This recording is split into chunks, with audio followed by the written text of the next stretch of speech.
مثبت یا منفی اثرات کیا ہو سکتے ہیں؟ Thank you so much. Time کو سامنے رکھتے ہوئے جی. ٹائم کم ہے, جلدی سے جاؤں گا.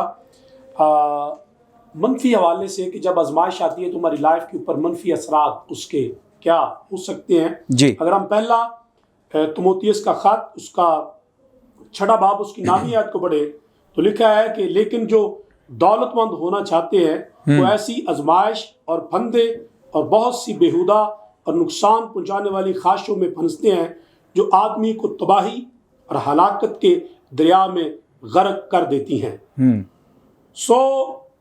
دولت کا ہونا بری بات نہیں ہے, لیکن ایک آزمائش کی صورت میں آ جانا کہ آدمی چاہے کسی قسم کا کوئی بھی کام کرے, وہ جائز ہو یا ناجائز, وہ راتوں رات امیر ہونا چاہتا ہے, دولت مند ہونا چاہتا ہے, یہ ایک آزمائش ہے. لیکن بہت سارے لوگ اس کے اندر آ کر, کلام کے اندر ہم نے پڑھا کہ بہت سارے لوگ ہیں جو تباہی کی طرف, ہلاکت کے دریا میں یعنی جہنم کے اندر وہ غرق ہو جاتے ہیں. وہ اپنے خاندانوں کو تباہ کر دیتے ہیں. اور نہ صرف جب کوئی شخص کی زندگی کے اندر آزمائش آتی ہے تو منفی اثرات اس کی اپنی لائف کے اوپر یا اس کے خاندان میں پڑتے ہیں, بلکہ وہ شخص جو ہیں وہ ہسٹری کا حصہ بن جاتے ہیں کہ آنے والے سالوں کے اندر بہت سارے لوگ ان کی مثال دیتے ہیں اور وہ بندہ ایسے اثرات لوگوں پر چھوڑ جاتا ہے کہ لوگ ٹھوکر کا باعث جو ہے وہ بنتے ہیں. جی. میں یہاں پر ایک بائبل میں سے, کلام مقدس میں سے, قضات کی کتاب 14 باب میں سے سمسون کا ایک ذکر کرنا چاہوں گا. جی. اور یہ شخص عورت کی وجہ سے, جس طرح خدا کے خادم نے ابھی فیمیل کا ذکر کیا, سمسون ایک عورت کے معاملے میں آزمایا گیا. کہ تو اس نے خدا کے کلام کی نافرمانی کی اور جو اس کو کہا گیا تھا اس نے اس کی تابعداری نہیں کی, اور اس آزمائش کے اندر وہ کامیاب نہیں ہو سکا, وہ ناکام ہوا. اور 3 میجر نقصان ہوئے. ایک تو جو اس کے پاس طاقت تھی وہ جاتی رہی, اور اس کے بعد اس کو بیڑیوں سے جھگڑا گیا, اور پھر اس کی جو چکی پیستا رہا, اس کی آنکھوں کو نکال دیا گیا, اس کو ذلیل کیا گیا. منفی اثرات جب کوئی شخص آزمائش کے اندر پڑتا ہے تو آپ دیکھیں سمسون کا کیا ہوا. اس کی آنکھوں کو نکال دیا گیا, اس کو بیڑیوں سے جھگڑا گیا, ذلیل کیا گیا, اور اس سے چکی جو تھے دشمن وہ چکی پسواتے رہے اور وہ اس طرح سے کام کرتا رہا. آج بھی کئی مرتبہ ایمانداروں کی زندگی کے اندر جب وہ کامیاب نہیں ہوتے تو منفی اثرات یہ پڑتے ہیں تو ان کو کئی طرح سے دکھ اٹھانا پڑتا ہے.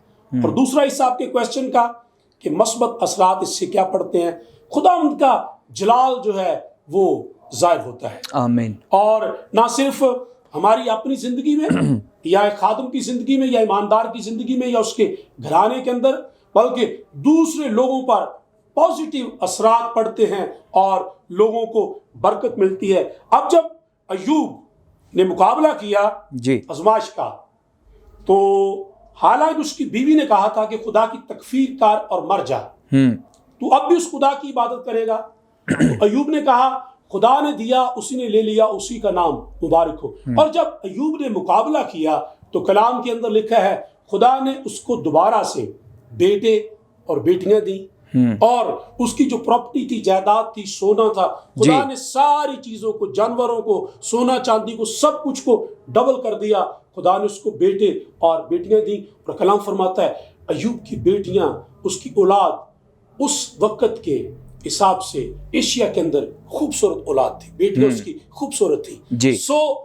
مثبت اثرات یہ پڑتا ہے. ہم آج بھی ایوب کی بات کو بائبل مقدمے سے یاد کرتے ہیں کہ ایوب نے آزمائش کا مقابلہ کیا اور خدا نے اس کو دوبارہ سے بحال کیا. اور ایوب نے کہا, ایوب کی کتاب 19 باب کی 25 میں جانتا ہوں کہ میرا مخلصی دینے والا زندہ ہے, آخرکار وہ اٹھ کھڑا ہوگا اور میں اپنی کھال کے اس طرح برباد ہو جانے کے بعد بھی اپنے خدا کو دیکھوں گا. ہاں میری آنکھیں دیکھیں گی, نہ آنکھیں بیگانہ کی. جب ہم ابلیس کا مقابلہ کرتے ہیں, آزمائشوں کا مقابلہ کرتے ہیں, تو پھر دوسرے لوگوں پر اثرات. یسوع مسیح نے آزمائش پر, شیطان کی قوتوں پر فتح حاصل کی, اور آج ساری دنیا کے اندر کرائسٹ کے فالوور زیادہ ہیں. Praise God, آج praise ساری God. دنیا یسوع مسیح کے پیچھے ہے کہ دنیا کے اندر اگر کوئی نجات دہندہ ہے، منجی ہے، تو صرف میرا اور آپ کا محبوب خداوند یسوع المسیح آمین، ہے. آمین. میں اور آپ، اور آخری بات دانیل کے 3 باب کے اندر صدرک میشک عبدالنجو نے آزمائش کا مقابلہ کیا. مثبت اثرات یہ پڑا کہ جب وہ، میں شارٹ کر رہا ہوں، اس آپ نے پڑھا ہوگا اور سنا بھی کئی مرتبہ ہوگا اس واقعہ کو، جب وہ آگ سے بچائے گئے، بادشاہ نے ان کو آواز دی اور نکلے وہ، تو کلام کے اندر لکھا مثبت اثرات یہ پڑے کہ کہا یہ گیا، بادشاہ نے کہا میری مملکت کے اندر اگر آج کے بعد عبادت کی جائے تو وہ صدرک میشک عبدالنجو کے خدا کی جائے، Praise God. اسی کا خدا عبادت کے لائق ہے. Praise God. ساری مملکت کے اندر مثبت اثرات یہ پڑے جب صدرک میشک عبدالنجو نے اپنی آزمائش پر فتح پائی، تو پوری سلطنت کے اندر بادشاہ نے کہا عبادت کے لائق صرف صدرک میشک اور عبدالنجو کا خدا جو ہے وہی لائق ہے اور وہی سچا خدا ہے. آمین، Praise the Lord. آمین. Hallelujah. تھینک یو پادری صاحب. ہم خداوند کی شکر گزاری کرتے ہیں، خدا کے خادم نے بڑی خوبصورتی کے ساتھ اس سوال کا جواب دیا. ناظرین، آج کے اس ٹاپک کے تناظر میں میرا آخری سوال خدا کے خادم پاسٹر آصف صاحب سے ہے. سر کائنڈلی ہماری رہنمائی فرمائیں کہ بائبل کے مطابق آزمائشوں میں ایماندار کا رویہ کیسا ہونا چاہیے؟ اس سوال کا جو جواب ہے وہ ہمیں پولس رسول طاقت رومیوں کی کلیسیا کے نام اور اس کے 12ویں باب کی 12ویں آیت میں ملتا ہے. جی. وہاں پر لکھا ہے کہ امید میں خوش، مصیبت میں صابر اور دعا کرنے میں مشغول رہو. آمین. امید میں خوش ہونا، بعض اوقات جب ہم آزمائشوں میں ہوتے ہیں تو حالات ہمارے ہاتھ سے نکل رہے ہوتے ہیں اور ہم لوگ سمجھ نہیں پاتے کہ ہمیں کیا کرنے کی ضرورت ہے. جی. لیکن بطور ایماندار ہمیں یہ جاننے اور پہچاننے کی ضرورت ہے کہ خدا ہی ہے جو ان حالات میں ہمارے لیے کچھ کر سکتا ہے. جی. آمین. ہم اپنی قوت سے، اپنی طاقت سے، اپنی عقل سے کبھی بھی اپنی آزمائشوں سے نکل نہیں سکتے.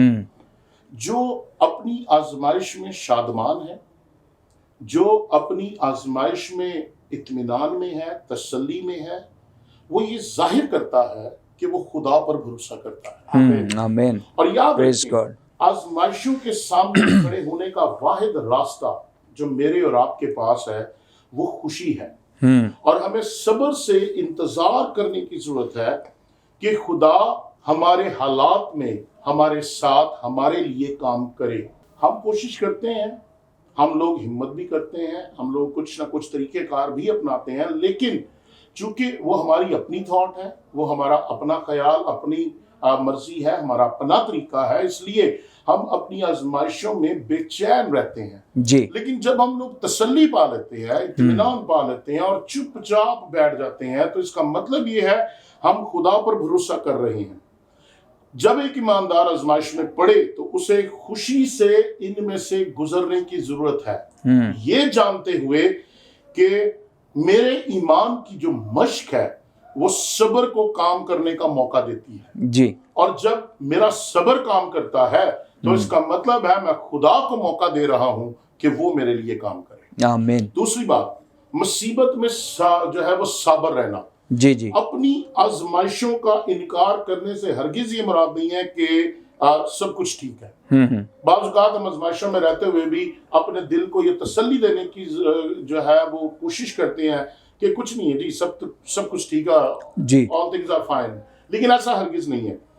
ہمیں ایمان اور صبر کے ساتھ حقائق کا سامنا کرنے کی ضرورت ہے. جی. جو ٹیمپٹیشنز، جو ٹرائلز، جو ٹیسٹ ہماری زندگی میں ہیں، ہمیں ان کا جو ہے وہ اقرار کرنے کی ضرورت ہے، ان کا سامنا کرنے کی ضرورت ہے، یہ جانتے ہوئے کہ آزمائش چاہے کتنی ہی سخت کیوں نہ ہو، ہمارا خدا ہمیشہ ہمارے ساتھ ہے.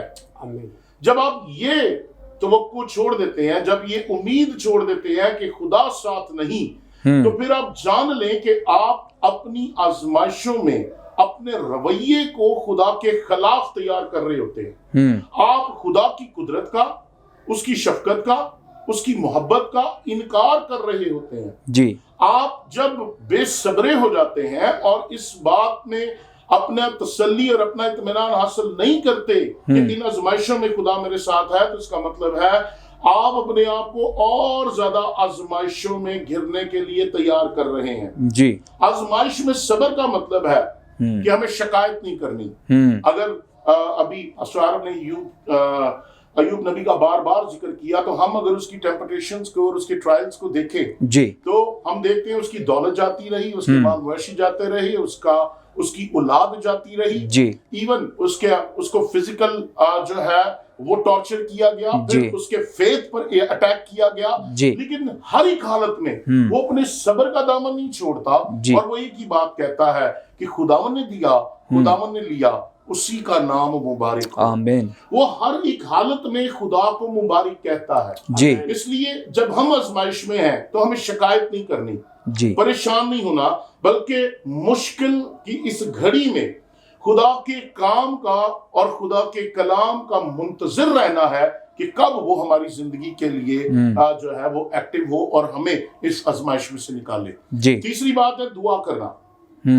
جب دعا کرنے میں مشغول کی بات آتی ہے تو اس کا مطلب ہے لگاتار دعا کرنا، کنٹینیوسلی۔ بعض اوقات آزمائش آئی، چند دن ہم نے دعا کی، چند گھڑیاں دعا کی، اور اس کے بعد سب کچھ ختم ہو جاتا ہے۔ ہم لوگ پریئرز کرنا چھوڑ دیتے ہیں، ہم لوگ خدا کے گھر جانا چھوڑ دیتے ہیں، خدا ساڈی نہیں سندا، خدا ہمارے پر نگاہ نہیں کرتا، گرجے جاندہ کی فائدہ، دعا کرندے کی فائدہ، کلام کرندہ کی پڑھندہ کی فائدہ۔ ہم لوگ ایسی بڑی باتوں میں الجھ جاتے ہیں۔ لیکن یاد رکھیں، آزمائش میں ہمیں لگاتار دعا میں ثابت قدم رہنے کی ضرورت ہے، کیونکہ دعا کے وسیلے ہم خدا سے، ایمان کے وسیلہ سے امید رکھنے کی طاقت حاصل کرتے ہیں۔ جی، دعا نہ صرف آپ کو آزمائشوں سے نکالتی ہے، بلکہ آپ کو طاقت بخشتی ہے کہ آپ ان کا مقابلہ کر سکیں اور آپ ان پر غالب آ سکیں۔ دعا ہمیں ہماری آزمائشوں میں سکون بخشتی ہے۔ زندگی میں جو بے اطمینانی ہے، اضطرابی ہے، جو ڈپریشن ہے، جو ٹینشنز ہیں، ہم لوگ دعا کے ذریعے اپنی زندگی میں ایک پیس حاصل کرتے ہیں، ایک تسلی حاصل کرتے ہیں، اور پھر وہ آزمائشیں ہمارے لیے آزمائشیں نہیں رہتی۔ پھر ایماندار کو ہر روز خدا پر انحصار کرنا سیکھنا چاہیے۔ جی، آپ کو ڈیلی خدا پر ڈیپینڈنٹ ہونا پڑے گا۔ اپنے آپ پر ڈیپینڈ نہ کریں، خدا پر ڈیپینڈنٹ ہو جائیں۔ خدا پر بھروسہ کرنا انسان پر بھروسہ کرنے سے بہتر ہے۔ آمین۔ اور یہ میرے اور آپ کے لیے بڑا ضروری ہے۔ اگر ہم پولس رسول کا خط فلپیوں کی کلیسیا کے نام، اس کا 4 باب اور اس کی 6 آیت پڑھے تو لکھا ہے، کسی بات کی فکر نہ کرو۔ ٹیمپٹیشنز ہیں، کسی بات کی فکر نہ کرو۔ ٹرائلز ہیں، کسی بات کی فکر نہ کرو۔ ٹیسٹ ہیں، کسی بات کی فکر نہ کرو۔ آپ کی زندگی میں برے حالات ہیں، کسی بات کی فکر نہ کرو۔ لکھا ہے بلکہ ہر ایک بات میں جو بھی تمہاری زندگی میں ہے، تمہاری درخواستیں دعا اور منت کے وسیلہ سے اور شکر گزاری کے ساتھ خدا کے سامنے پیش کی جائیں۔ اور دعا اور شکر گزاری یہ میرے اور آپ کے لیے بڑا ضروری ہے۔ جو بھی ہماری پرابلمز ہیں، جو بھی ہماری نیڈز ہیں، جو بھی ہمارے ٹیسٹ ہیں، جو بھی ہمارے ٹرائلز ہیں، ہمیں ان سب میں سے نکلنے کے لیے دعا کے ذریعے، دعا کے وسیلے خدا کے پاس آنے کی ضرورت ہے۔ جی، اور جب آپ دعا کے وسیلے خدا کے ساتھ بات کریں گے، خدا آپ کو جواب دے گا، خدا آپ کو رہائی دے گا، خدا آپ کی زندگی میں آپ کی آزمائشوں میں سے آپ کو نکالے گا۔ سو ایک بلیور ہوتے ہوئے، ایک ایماندار ہوتے ہوئے، آپ کو اپنے صبر کا دامن نہیں چھوڑنا، آپ کو اپنی امید کا دامن نہیں چھوڑنا، آپ کو اپنی دعا کی عادت نہیں چھوڑنی، آپ کو اس میں زندگی بسر کرنی ہے۔ جب آپ ایمان سے اپنے لیے امید رکھیں گے، خدا آپ کے لیے کام کرے گا۔ جب آپ مصیبت میں صبر رہیں گے، خدا آپ کے لیے کام کرے گا۔ اور جب آپ دعا گو زندگی بسر کریں گے، خدا آپ کے لیے کام کرے گا۔ اس لیے ایک ایماندار کا جو رویہ ہے وہ بڑا جو ہے وہ انتہائی عاجز، انکسار اور دعا گو ہونا چاہیے، تاکہ خدا آپ کی آواز پر اپنا کام لگائے۔ آمین، آمین۔ تھینک یو سو مچ پادری صاحب۔ ناظرین، بڑی خوبصورتی کے ساتھ خدا کے خادم نے اس سوال کے جواب میں ہماری رہنمائی فرمائی کہ ایماندار کا آزمائشوں میں کیا رویہ ہونا چاہیے، بائبل ہمیں کیا سکھاتی ہے۔ ہم اس بات کے لیے خداوند کی شکر گزاری کرتے ہیں۔ میرے عزیزو، پروگرام کا وقت ختم ہوا جاتا ہے، لیکن اس سے پہلے کہ میں آپ سے اجازت چاہوں، میں خدا کے خدام کا شکریہ ادا کرنا چاہتا ہوں۔ پاسٹر عارف صاحب، میں آپ کا شکریہ ادا کرتا ہوں، آپ اس پروگرام میں آئے اور اس موضوع پر ہماری رہنمائی کی۔ اسی طرح پاسٹر آصف صاحب، میں آپ کا بھی شکریہ ادا کرتا ہوں، آپ اس پروگرام میں آئے اور اس موضوع پر ہماری رہنمائی کی۔ عزیزوں، میں ایمان رکھتا ہوں کہ آپ نے اس پروگرام کے وسیلہ کافی برکت پائی ہے، اور بہت سے ایسے سوالات جو ہمارے ذہنوں میں گردش کرتے تھے، ہم نے خدا کے کلام میں سے رہنمائی کو حاصل کیا ہے۔ سو میں آپ سے اجازت چاہوں گا اور آپ سے گزارش کروں گا کہ فیتھ ٹی وی کو دیکھتے رہیں، چینل کو سبسکرائب کریں، دوستوں کے ساتھ شیئر کریں، دیکھتے رہیں فیتھ ٹی وی پروگرام زندگی کی باتیں۔ God bless you all.